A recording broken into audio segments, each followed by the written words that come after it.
தொலைக்காட்சியின் பிரதான செய்திகள். முதலில் தலைப்புச் செய்திகள். சஜித்தை ஆதரிக்கின்ற எமது முடிவில் எந்த மாற்றமும் இல்லை, சுமந்திரன் எம்பி அறிவிப்பு. விடுதலை புலிகள் கோரிய தமிழீழ கனவு நனவாக ஒருபோதும் இடமளியேன், நாமல் பகிரங்கம். மகனை வெட்டி கொன்ற தந்தை, மனைவி மீதும் கொடூர தாக்குதல், கொழும்பில் பயங்கரம்.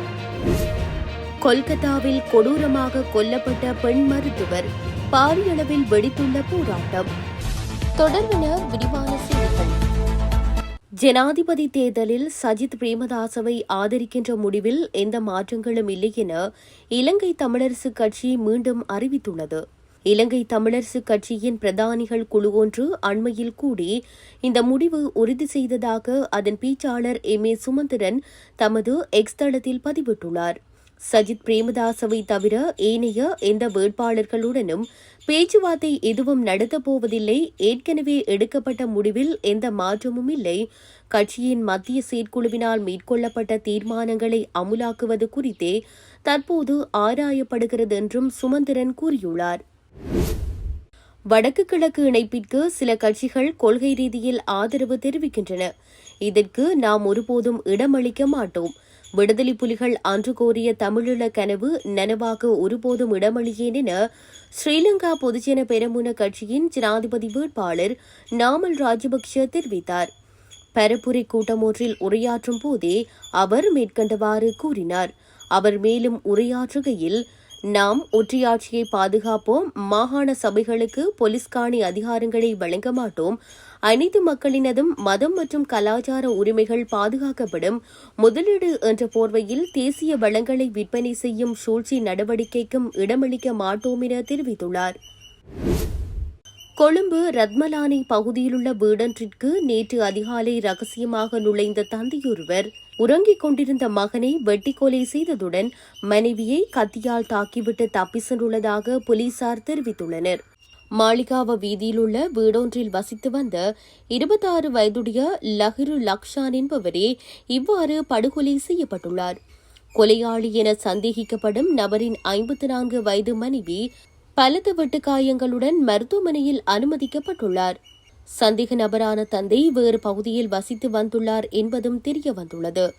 சத்தம் கேட்டு அயலவர்கள் வீட்டிற்குள் வந்த நிலையில் பலத்த காயமடைந்த தாயும் மகனும் சிகிச்சைக்காக கொழும்பு தெற்கு போதனா வைத்தியசாலையில் அனுமதித்துள்ளதாகவும், எனினும் மகன் ஏற்கனவே உயிரிழந்துள்ளதாகவும் அயலவர்கள் தெரிவித்துள்ளனர். சம்பவத்தை அடுத்து சந்தேக நபரான தந்தை பிரதேசத்தை விட்டு தப்பி சென்றுள்ள நிலையில் தந்தையை கைது செய்வதற்கான விசாரணைகள் ஆரம்பிக்கப்பட்டுள்ளதாக போலீசார் குறிப்பிட்டுள்ளனர்.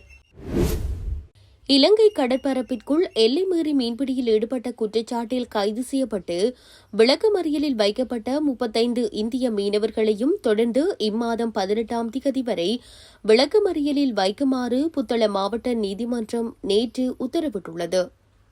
இலங்கை கடற்பரப்பிற்குள் எல்லை தாண்டி கற்பட்டி வடக்கு கடற்பரப்பில் குதிரமலை பகுதியில் மீன்பிடியில் ஈடுபட்டு வந்த நிலையில் கடற்படையினரால் கடந்த ஆகஸ்ட் மாதம் 8ஆம் தேதி கைது செய்யப்பட்ட 35 இந்திய மீனவர்களும் நீதிமன்றத்தில் முன்னிலைப்படுத்தப்பட்ட போது அவர்களை விளக்கமறியலில் வைக்குமாறு புத்தளம் மாவட்ட மேலதிக நீதவான் DLAN விமலரத்ன உத்தரவிட்டிருந்தார்.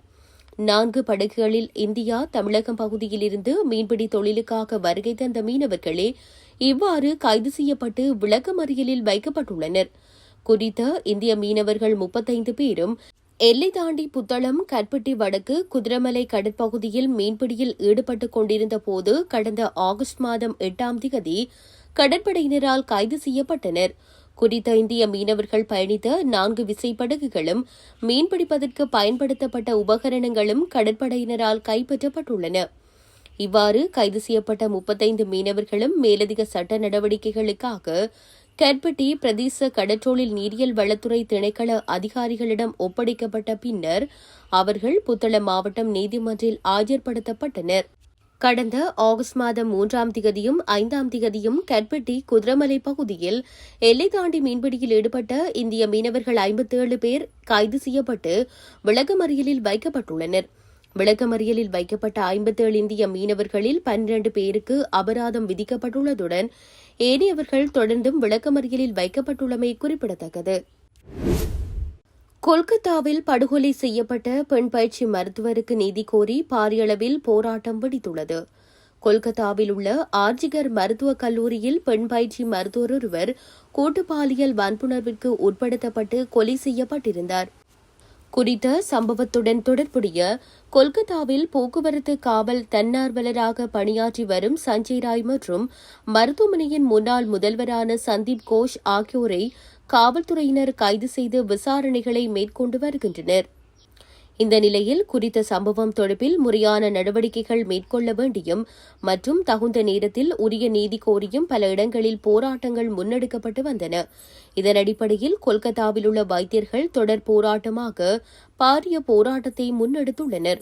இவ்வாறு போராட்டத்தில் ஈடுபட்டுள்ள வைத்தியர்கள் நேற்று 5 மணிக்கு முன்பதாக பணிக்கு திரும்ப வேண்டும் என்றும் அவர்கள் பணிக்கு செல்வோர் மீது எவ்வித நடவடிக்கையும் எடுக்கப்பட மாட்டாது எனவும் உச்சநீதிமன்றம் தெரிவித்திருந்தது. அத்தோடு இதனை மேற்கு வங்க அரசு உறுதி செய்ய வேண்டும் என்றும் மற்றும் போராட்டத்தில் ஈடுபடும் வைத்தியர்களை பணியிட மாற்றம் செய்யக்கூடாது என்றும் நீதிமன்றம் உத்தரவிட்டிருந்தது. இருப்பினும் தமது கோரிக்கைகள் நிறைவேற்றப்படும் வரை தமது போராட்டம் ஓயாது என வைத்தியர்கள் அதிரடியாக அறிவித்துள்ளனர். இத்துடன் செய்திகள் யாவும் நிறைவு பெறுகின்றன. மேலதிக செய்திகளை அறிந்து கொள்வதற்கு www.tamilaram.com எனும் இணையதளத்தை பார்வையிடுங்கள்.